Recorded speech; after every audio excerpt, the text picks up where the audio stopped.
Hey, what's up guys? This is my Eclipse Turbo 1995. It's in decent shape. I bought it like a week ago from a strange dude. Okay, the thing is, when I bought the car, everything was perfect. It fired right up, the turbo was pulling, oil pressure was okay, everything was fine. After arriving home, I did an oil change. After that, the car won't start.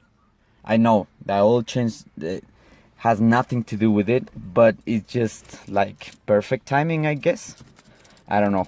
Okay, but the car won't crank, won't do anything. Okay, look at this. Look at the dashboard. Okay, everything's good. And then I tried to fire up. Nothing shown. Nothing shown. I don't know. I just hear a clicking sound inside here. I don't know what's going on. I don't know if I really it's bad or I'm not sure. Okay, it's been only a week that I have the car, so I don't know much about these cars. I'm more of a 350Z guy, but I don't know if you guys can help me out. I'm pretty sure the battery is not the problem here, because I tried with 3 different batteries and it did the same thing. Exactly the same thing.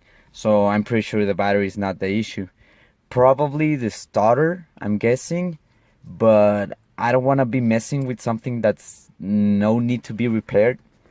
So I have read in some forums that maybe the clutch switch kills something. I'm not really sure. Maybe it's a relay, it's a fuse down there, or down the pedals. I'm not pretty sure, but I don't know if you guys can help me out. I don't know if you have experienced this before, so any input will be much appreciated, guys.